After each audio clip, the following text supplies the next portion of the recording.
আজকের রেসিপি ট্যাংরা মাছের তেল ঝাল। লাইভ স্টোরিতে সকলকে স্বাগত জানাই। প্রথমেই ফ্রাই প্যানে সর্ষের তেল দিয়ে আমি নুন হলুদ মাখা মাছগুলোকে বেশ ভালো করে ভেজে নেব। আমাদের রেসিপিগুলো ভালো লাগলে লাইক করো, কমেন্ট করে জানিও কেমন লাগলো। আর এই ধরনের নানা রেসিপি পেতে আমাদের চ্যানেলটাকে সাবস্ক্রাইব করে আমাদের পাশে থেকো। আমি একটু মাছ হালকাই ভাজি, যারা কড়া খাও তারা কড়া করে ভাজবে।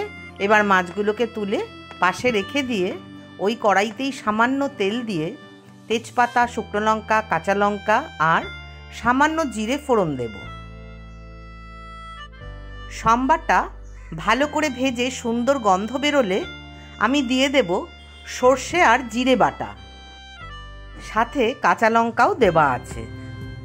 সর্ষে জিরে কাঁচা লঙ্কা বাটাটা তেলে দিয়ে আমি ভাজবো না, সাথে সাথেই ব্লেন্ডারটা ধুয়ে বেশ খানিকটা জল দিয়ে দিলাম। দিয়ে দিচ্ছি পরিমাণ মতো নুন, হলুদ, সামান্য মিষ্টি।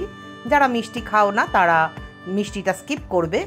তারপর ভালো করে মিশিয়ে আমি ফুটতে দেব। এই ঝোলটা কিন্তু খুব ভালো করে ফোটাতে হবে, তাহলে খুব সুন্দর স্বাদ এবং গন্ধ হবে। ভালো করে ফুটে গেলে ঝোলটা আমি ভাজা মাছগুলো দিয়ে দিচ্ছি। দিয়ে আমি হাই ফ্লেমে ফুটিয়ে নেব। যারা শুকনো রাখতে চাও তারা একদম গামাখা করে ফেলবে, আর যারা একটু ঝোল রাখতে চাও তারা পরিমাণ মতো ঝোল রেখে তারপর নামাবে। গরম ভাতে এই মাছের ঝোলের কিন্তু জুড়ি মেলা ভার দুর্দান্ত খেতে হয়। আর যেহেতু সর্ষের সাথে একটু জিরে দিয়েছি, দারুণ গন্ধ হয়। আমি দিয়ে দেব বেশ কয়েকটা কাঁচা লঙ্কা। যারা ঝাল খায় তারা খাবে। কাঁচা সর্ষের তেল এটা দিলে তো কি স্বাদ হয় আর গন্ধ হয় সে আমাদের বাঙালি মাত্রই জানা।